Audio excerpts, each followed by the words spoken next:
Good morning, everyone. Welcome to Economic Times Daily Analysis and Explanation Series. आज है 12th of November and day है Friday.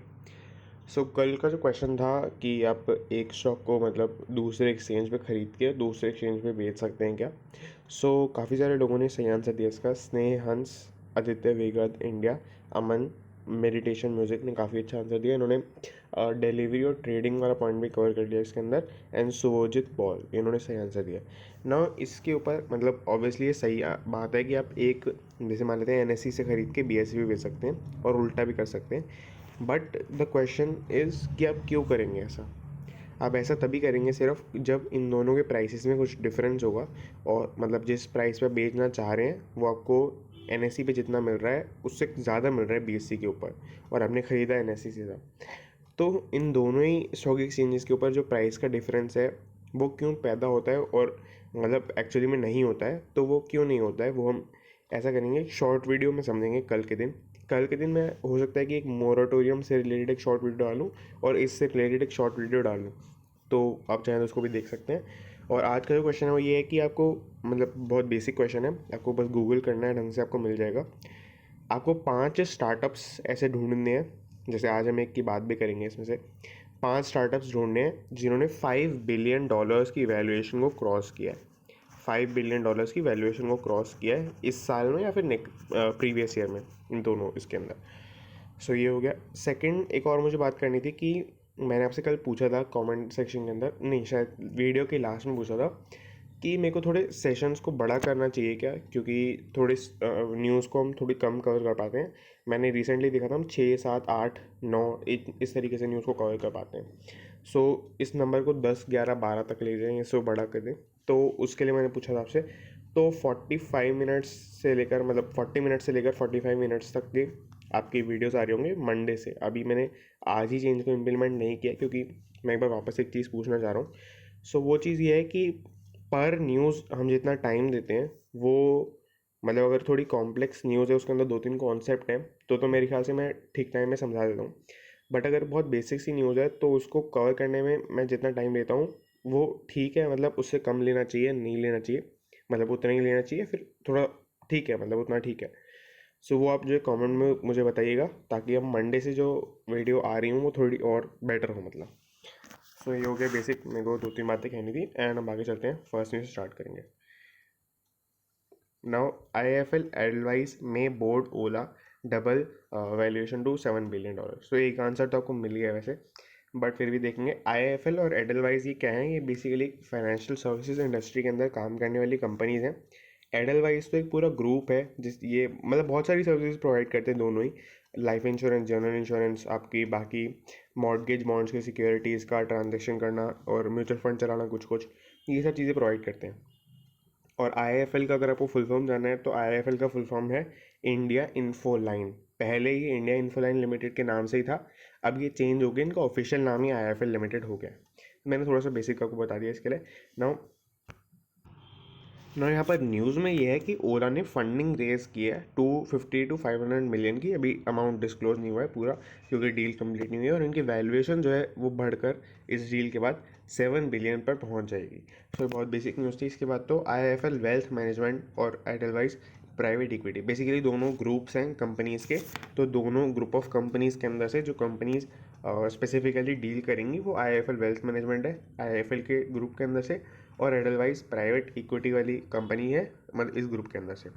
बहुत ही basic बात है, और मतलब बोला ये जा रहा है कि ये प्री IPO फंडिंग राउंड है, यानी कि इसके बाद जो है IPO आ सकता है कंपनी का। यहाँ पे लिखा भी है 1 बिलियन थ्रू पब्लिक ऑफरिंग है, इसके बाद रेज कर सकती है।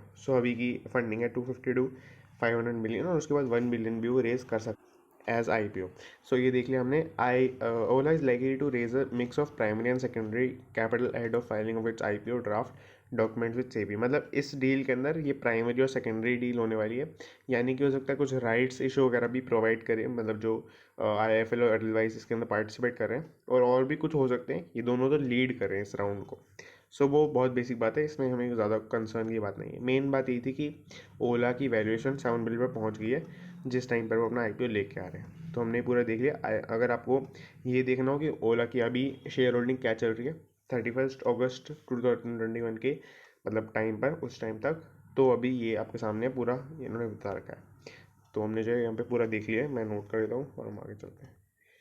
Now companies to hike price of discretionary items by 8 to 10%। सबसे पहले डिस्क्रिशनरी वर्ड को ही समझते हैं। डिस्क्रिशनरी वर्ड का मीनिंग, जैसे एक फार्मेसी पे हम जाते हैं, अगर कोई जाते हैं, सो कोई आपको मेडिसिन लेनी है लेट्स सपोज, तो मेडिसिन में अगर मान लीजिए ऐसी मेडिसिन है जैसे पैरासीटामोल वगैरह नहीं है, ऐसी मेडिसिन है जिसके लिए मतलब एक डॉक्टर का प्रिस्क्रिप्शन रिक्वायर्ड है, सो वो होगा उस मतलब जो प्रिस्क्रिप्शन रिक्वायर्ड है, आप उसको इस तरीके से भी बोल सकते हैं कि आपको उस मेडिसिन को लेने के लिए एक डिस्क्रिशन रिक्वायर्ड है डॉक्टर का।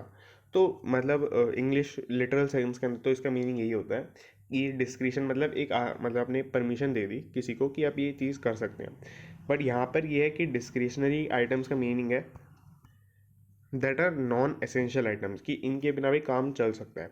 फॉर एग्जांपल यहाँ पे इन्होंने लिकर की बात की है, यहाँ पे इन्होंने अपेरल्स की बात की है और बहुत सारी और चीज़ों की बात की है जिनके बिना भी एक शॉर्ट टर्म के अंदर काम चल सकता है। तो उन चीज़ों के अंदर क्या हुआ है, उन चीज़ों के अंदर कंपनीज टू हाइक प्राइस, यानी कि प्राइसेस उसके अंदर बढ़ गए हैं बाय 8 to 10%। तो बहुत ही बेसिक बात है। बाकी नाउ अगर आप इस ब्लू वाले बॉक्स को देखेंगे, input cost taking a toll, तो यहाँ पे दो इन्फ्लेशन की इन्होंने बात की है। मैंने यहाँ पे थोड़ा सा डायग्राम भी बना रखा है, बट अभी डायग्राम के बिना एक बार देखेंगे होलसेल इन्फ्लेशन और रिटेल इन्फ्लेशन में क्या डिफरेंस होता है। वैसे आपको पता ही होगा जो होलसेल और रिटेल में डिफरेंस होता है बस वही है। रिटेल के अंदर अब क्या होता है कि आप एक सप्लाई चेन चल रही है, पूरी सप्लाई चेन में आपके प्रोड्यूसर होते हैं। सबसे पहले प्रोड्यूसर से होलसेलर्स के पास जाएगा, होलसेलर्स में हो सकता है 1 2 3 3 4 लेवल्स हो सकते हैं कि आप 2 3 होलसेलर्स के थ्रू आपके पास आए, किसके पास आए, रिटेलर के पास। उसके बाद रिटेलर के पास सामान आता है, उसके बाद एक्चुअल जो कंज्यूमर होता है उसके पास उसके हार्ड हैंड्स में सामान आता है। सो यहाँ पर रिटेल जो इन्फ्लेशन है वो बेसिकली क्या मीनिंग करता है कि यहाँ पर रेट्स का हाइक हो रहा है। तो ऐसा नहीं होगा कि पूरी सप्लाई चेन में जैसे लेट सपोज कोई गुड आ रहा है 10 रुपीज़ का, यहाँ पर उन्होंने अपना मार्जिन लिया 12 का बेचा, यहाँ पे इनके पास 15 रुपीज़ का आ रहा है फॉर एग्जाम्पल।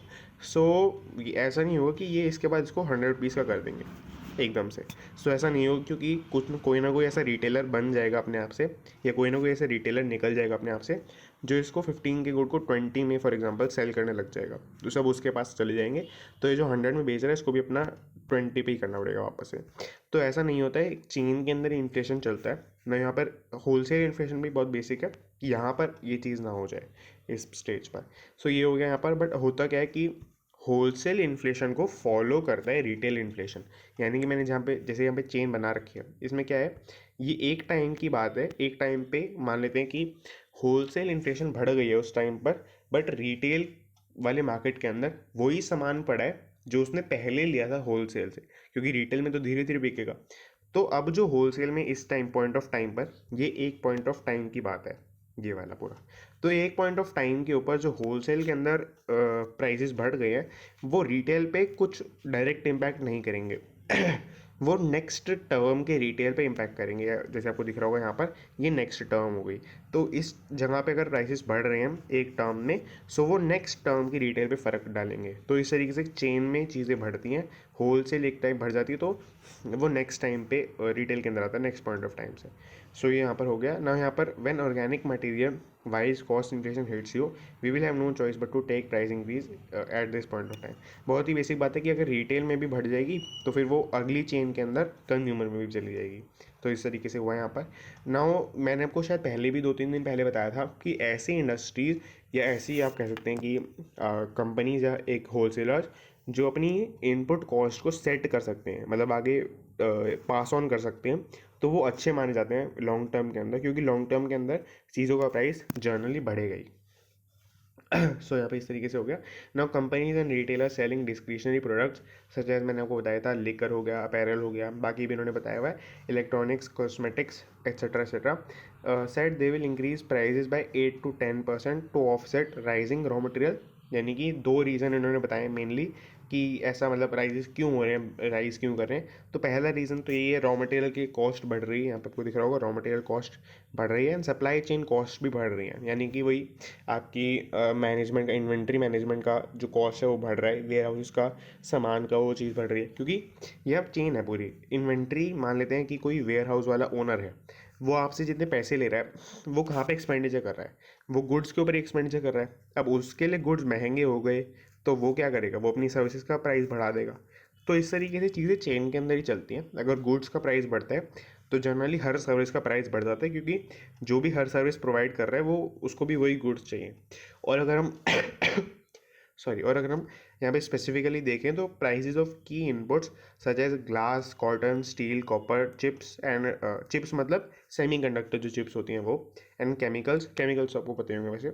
और ये सब जो चीज़ें हैं, ये इनके प्राइसेस जो हैं बहुत ज़्यादा अमाउंट से बढ़ रहे हैं, और इसकी वजह से मार्जिन्स भी कम हो रहे हैं। तो इस तरीके से होता है यहाँ पर पूरा। नाउ मैं नोट कर लेता हूँ और आगे चलते हैं। Now V I wants to defer payments of Q2 to Q4 dues. बहुत ही बेसिक न्यूज़ है, हमने थोड़े दिनों पहले भी देखा था, थोड़े दिनों पहले भी सेम टाइप की न्यूज़ थी। हुआ क्या है, टेलीकॉम सेक्टर के अंदर VI मतलब टेलीकॉम सेक्टर के अंदर दो कंपनीज इसके ऊपर चल रही हैं, वोडाफोन आइडिया के ऊपर, जो आपको पता ही है वैसे तो, जियो और एयरटेल। सो यहाँ पर जो कुमार मंगलम बिरला है, उन्होंने अपने एक लेटर में लिखा था कि एक ऐसी इंडस्ट्री में जहाँ पे दो ही इंडस्ट्रीज बचेंगी, वो पूरी इंडस्ट्री को खा जाएंगे, यानी कि वो बहुत ज़्यादा प्राइसेस को चार्ज करने लग जाएंगे अपनी सर्विसेज के लिए, क्योंकि और तीसरा प्लेयर तो बचेगा ही नहीं। सो इस वजह से ना, ये होता तो जनरली एक प्लेयर के केस में है कि वो अपने कुछ भी प्राइसेस चार्ज करता है, जैसे रेलवे है तो रेलवे सॉरी रेलवे अगर अभी तो गवर्नमेंट का है फॉर एग्जांपल, सो अगर मतलब IRCTC, तो अगर गवर्नमेंट का ना होता तो वो कुछ भी प्राइस चार्ज करता, रेलवे तो रेलवे ही रहेगा, वो तो लोग यूज़ करेंगे ही करेंगे। सो इस तरीके से मोनोपोली वाला यहाँ पे फीचर आ जाता। बट यहाँ पर ये VI को सपोर्ट करने के लिए गवर्नमेंट पहले भी बहुत सारे स्टेप्स ले चुकी है, उसके बावजूद भी अभी ये कह रहे हैं कि मतलब जो VI है वो कह रहे हैं कि Q2 से लेकर Q4 के बीच में जो हमारे दो चीज़ें हैं, पहली चीज़ तो लाइसेंस फीस, जो क्वार्टरली लाइसेंस फीस इनको देनी पड़ती है, plus quarterly spectrum usage charges SUC जो इनको देना पड़ता है, दोनों मिला के लगभग यहाँ पे इन्होंने बताया 2000 करोड़ पर क्वार्टर निकलती है चीज़। सो ये डेफर करने की बात करें, यानी कि लगभग 6000 करोड़ ये डेफर करने की बात कर रहे हैं, और Q4 के बाद यानी कि इस साल के बाद अप्रैल से लेकर मतलब मई 2022 के अंदर, यानी कि नेक्स्ट साल के Q1 के अंदर ये पे करने की बात करेंगे। तो क्वार्टर्स का मैंने आपको पहले भी सिस्टम सारा समझा रखा है, और अबाउट 6000 करोड़ मैंने आपको बता दिया। ना VI ने अभी सेकेंड क्वार्टर के रिजल्ट्स भी अनाउंस नहीं किए। सो बेसिकली यहाँ पे यही हुआ है पूरा, और उन्होंने टेलीकॉम जो है, ये इंडस्ट्री है टेलीकॉम, इन्होंने जो है DOT को लेटर लिखा है इसी चीज़ से रिलेटेड, और DOT ने अभी और DOT ने अभी इसके ऊपर कोई डिसीजन नहीं लिया। सो ये हो गया हमारा। और एक और उन्होंने अपने लेटर के अंदर एक पॉइंट रखा है, VI has debt burden of 1.9 lakh crore, और उनको मतलब मनी चाहिए ताकि वो इंफ्रास्ट्रक्चर के अंदर इन्वेस्टमेंट कर सके। तो इस तरीके से यहाँ पे उन्होंने जो ये वाला पॉइंट है ये रखा है। सो ये हमने पूरा देख लिया। अगर आपको इसमें के अंदर कोई भी डाउट हो, या मतलब प्रीवियस न्यूज़ के अंदर भी कोई भी डाउट हो, तो आप नीचे कमेंट कर सकते हैं। ना आगे चलते हैं, pension funds holding SREI bonds in a spot. बहुत ही बेसिक न्यूज़ है। हुआ क्या है, पेंशन फंड क्या होता है sorry for that. Pension fund क्या होता है, बेसिकली एक इकोनॉमी के अंदर बहुत ज़्यादा इंपॉर्टेंट एंटिटी होती है पेंशन फंड, अगर कोई डेवलपिंग या डेवलप्ड स्टेज के अंदर है कंट्री। सो पेंशन फंड्स के अंदर किसी ना किसी फॉर्म के अंदर आप या फिर आपका जो एम्प्लॉयर है, आपने कहीं पे मतलब जॉब ले रखी है, तो वहाँ पे जो एम्प्लॉयर है या फिर आप खुद किसी ना किसी फॉर्म में वहाँ पे इन्वेस्टमेंट करते हैं पेंशन फंड के अंदर, और पेंशन फंड आपको गारंटी देता है कि रिटायरमेंट के बाद आपकी जो इनकम होगी, पेंशन होगी, वो हम प्रोवाइड करेंगे। सो इस तरीके से होता है, गवर्नमेंट भी काफ़ी सारे पेंशन फंड्स को ही अपना पैसा देती है, जो पेंशन की स्कीम्स चलाती है अलग अलग। सो यहाँ पर जो पेंशन फंड्स है, अगर हम उसको इकोनॉमी के पर्सपेक्टिव से देखें, तो उसके पास इतना फंड है, बहुत बड़े फंड हाउसेज हैं, वो बहुत बड़ा फंड है उनके पास इन्वेस्ट करने के लिए, क्योंकि सिंस उन्हें भी एक रिटर्न देना है फ्यूचर के अंदर, तो वो उतना ही पैसे से रिटर्न नहीं दे सकते, क्योंकि अगर उतने ही पैसे से रिटर्न देंगे तो कोई उसके अंदर डालेगा ही नहीं, वो अपने घर पे रख लेगा पैसे, तो उसका उतना रिटर्न तो उसे वैसे ही मिल जाएगा। सो ऐसे नहीं होता है, उनको अपना रिटर्न जनरेट करना होता है, तो वो भी काफ़ी सारी जगहों पे इन्वेस्टमेंट करते हैं। तो ऐसे ही काफ़ी सारे पेंशन फंड्स हैं जिन्होंने बॉन्ड्स के अंदर, क्योंकि बॉन्ड्स एक बहुत ही सेफ इन्वेस्टमेंट होती है, जो पेंशन फंड्स जिसका जितना रिस्क उसके अंदर है उतना वो बियर कर सकते हैं, तो वहाँ पे इन्वेस्टमेंट किया। बट SREI मैंने आपको बताया था थोड़े दिनों पहले, SREI डूब गया, मतलब लिक्विडेट हो गया। तो SREI एक ग्रुप है दो कंपनीज़ का, SREI infrastructure companies, infrastructure finance, sorry यहाँ पे आपको दिख रही होंगी, और again sorry, SREI equipment finance. तो दोनों कंपनीज नाम से पता चल रहा है, इंफ्रास्ट्रक्चर कंपनीज जो है उनको लोन वोन प्रोवाइड करना और वो सब चीज़ें प्रोवाइड करना, कि अपना मतलब जो उनका फाइनेंस का पूरा वो है वो देखना, तो वो ये काम करती है पहली वाली कंपनी। और इक्विपमेंट्स मतलब कि ये बेसिकली इक्विपमेंट या फिर मैन्युफैक्चरिंग सेक्टर के अंदर लोन वगैरह प्रोवाइड करने का काम करते हैं। तो दोनों कंपनीज SREI ग्रुप के अंदर आती हैं, जो अभी मतलब एक तरह से आप लिक्विडेट हो गया है। सो इन्होंने जो है इसके अंदर 4800 करोड़ लगभग इन्वेस्टमेंट कर रखी थी, एक मतलब काफ़ी सारे पेंशन फंड्स ने मिला करके, जिसके अंदर से मेन फंड आते हैं आपके PNB का और FCI के मेन फंड्स हैं यहाँ पर। और उसके अलावा बहुत सारे फंड्स हैं, जैसे कि आप यहाँ पे सारे फंड्स लिखे हुए हैं: MTNL, gratuity trust, UltraTech, Semco, PFN, Rajasthan Vidyut. अच्छा, आप देखेंगे कि जैसे MTNL आपको पता होगा एक टेलीकॉम के अंदर है, अल्ट्राटेक सीमेंट वगैरह के अंदर पूरा है मतलब, और बाकी भी इनका बिजनेस है। PNB बैंकिंग के अंदर है। FCI तो मतलब गवर्नमेंट की एक ब्रांच है, जो मतलब फूड कॉरपोरेशन ऑफ इंडिया, यानी कि इनके तो लाइसेंसेस वगैरह चलते हैं। तो सभी का ये एक पेंशन फंड है। तो जनरली आप समझ रहे हैं कि पेंशन फंड कितनी एक तो वास्ट चीज़ है, यानी कि हर इंडस्ट्री के अंदर पाया जाता है, और सबके अंदर इतना बड़ा अमाउंट है कि वो 4800 करोड़ दे सकते हैं, इतनी कि आजकल बड़ी बड़ी कंपनी स्टार्टअप्स बन रहे हैं। सो यही हो गया, यहाँ पर पेंशन फंड्स के पास बहुत ज़्यादा पैसा होता है, तो उन्होंने इन बॉन्ड्स के अंदर इन्वेस्टमेंट कर रखी थी, और अब ये डूब गया है। तो यहाँ पर यही बात हो रही है कि अब कैसे इसका सेटलमेंट होगा, क्योंकि हो सकता है उनको फ्यूचर में आगे इस पेमेंट को देना पड़े, क्योंकि कभी ना कभी तो इनको देना ही पड़ेगा।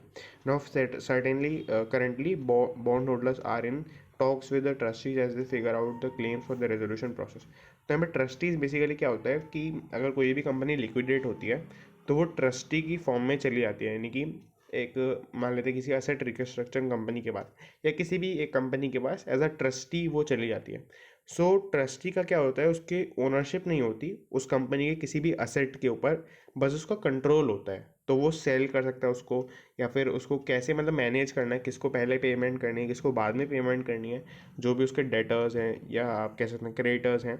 सो उस तरीके से कैसे डेटर से पैसा आएगा, कैसे क्रेडिटर्स पे जाएगा, सो वो पूरा मैनेज करना काम ट्रस्टी का होता है। उसके लिए उसको पेमेंट मिलती है अलग से, बट उसको कंट्रोल नहीं होता असेट्स के ऊपर। तो ये हमने पूरे यहाँ पर देख लिया।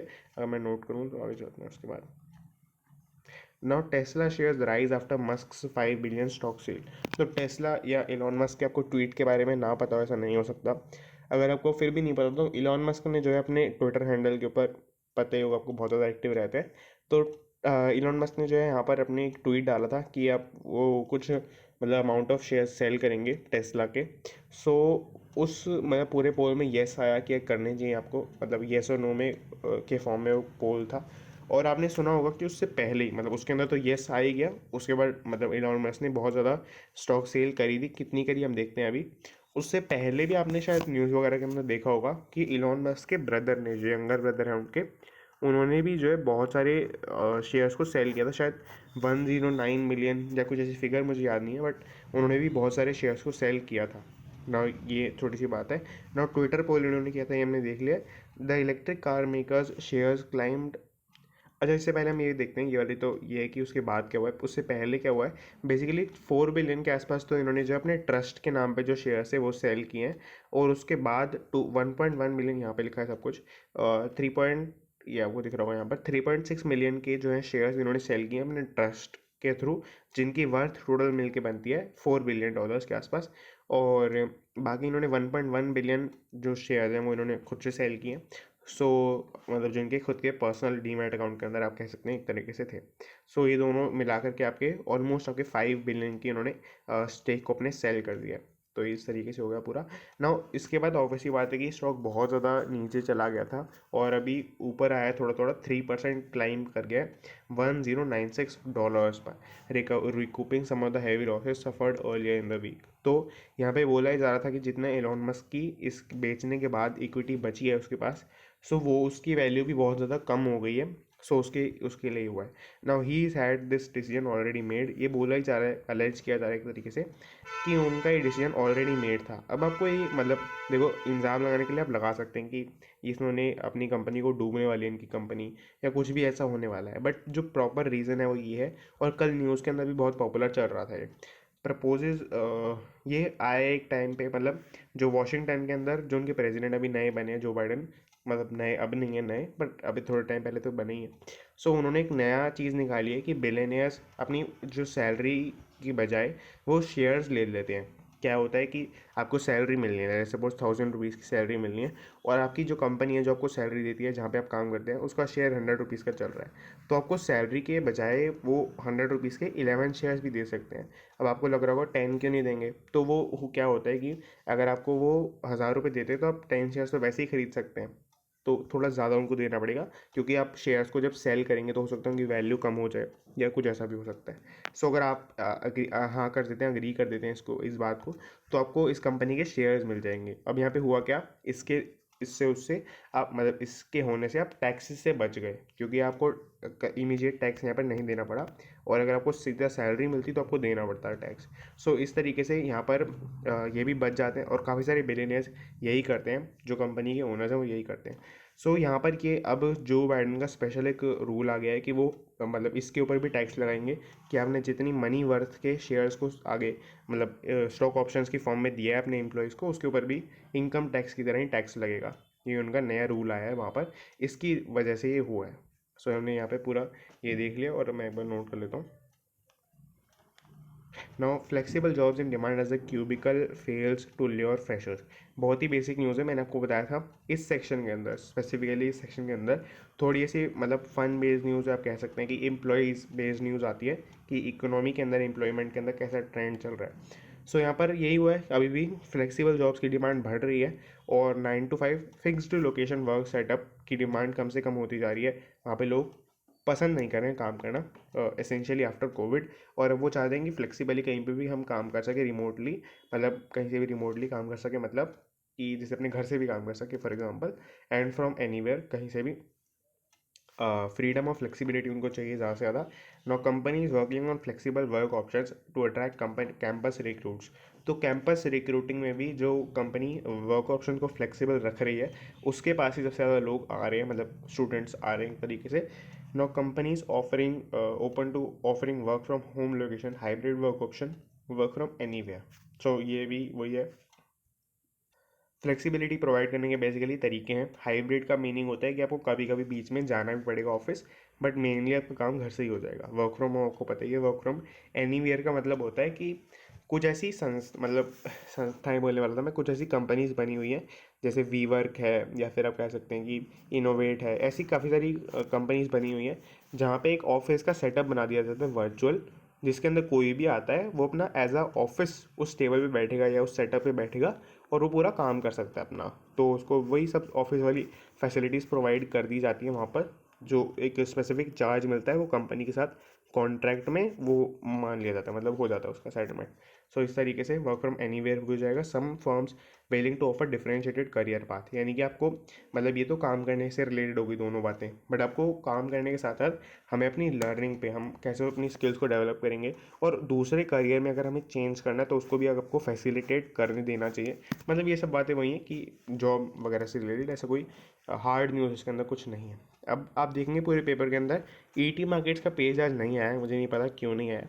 सो आज हम जो है मतलब वैसे तो स्किप हमारा काम हो गया जितना हम करते हैं, बट ऐसा करते हैं 2-3 छोटे आर्टिकल्स को हम कवर कर लेते हैं इसके बाद ना। अगर मैं उससे पहले आपको एक छोटी सी बात बताऊँ तो यहाँ पे ईटी वेल्थ आपको दिख रही होगी, और ये काफ़ी ज़्यादा इंटरेस्टिंग इशू आने वाला है नेक्स्ट जो मंडे को आएगा, मतलब जो मैगजीन आएगी उसके अंदर। Are you making your kid financially paralysed. So बहुत ही अच्छा ये आर्टिकल होगा, मैं मतलब एक कम से कम 2-3 पेजेस का ज़रूर से होगा ये, तो मैं ज़रूर पढ़ूंगा, और आपको मैं रिकमेंड करूँगा कि मतलब कम से कम ये वाला ज़रूर पढ़ लें। और मैं ये बताना चाह रहा हूँ मेनली कि ईटी वेल्थ ये जो मैगज़ीन है इसकी पीडीएफ मैं अपने ग्रुप के जो टेलीग्राम ग्रुप है हमारा, नीचे आपको उसका लिंक मिल जाएगा, उसके ऊपर हर मतलब मंडे ट्यूसडे के आसपास सेंड कर देता हूँ, और ये आती हर मंडे को है मैगज़ीन, हर मंडे को ये मैगज़ीन आती है। सो इस तरीके से आप चाहें तो ज्वाइन कर सकते हैं, ये भी आपको मंडे को ही मिल जाएगी।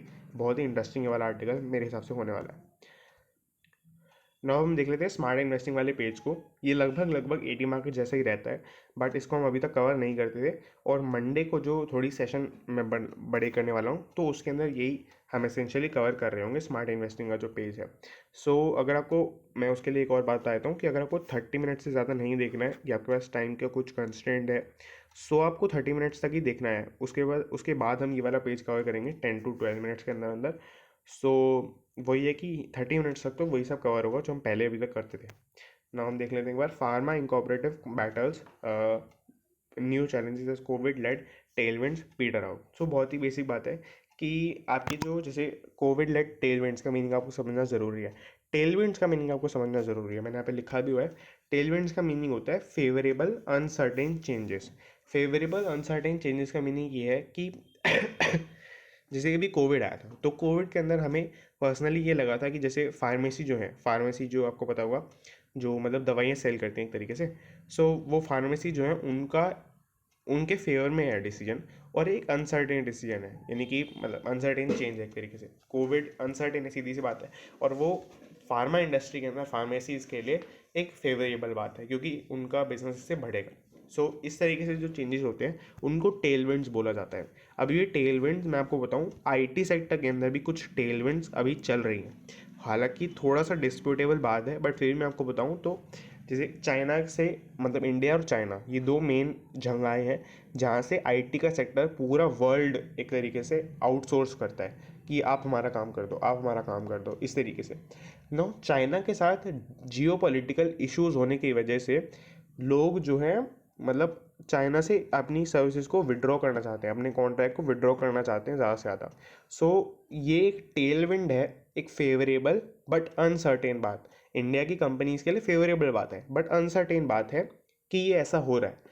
तो ये टेलविंड जो है अब आ रही है, इंडिया की आईटी सेक्टर के अंदर भी आ रहा है, जो कि फ्यूचर के अंदर हमें रिकॉग्नाइज होता हुआ दिखेगा ना। यहाँ पर कोविड लेड जो टेलविंड्स है अभी के लिए हम ये देखते हैं, तो ये जो है सीधी सी बात है, आपको दिख रहा है नीचे जा रही है धीरे धीरे, कोविड कम से कम होता जा रहा है।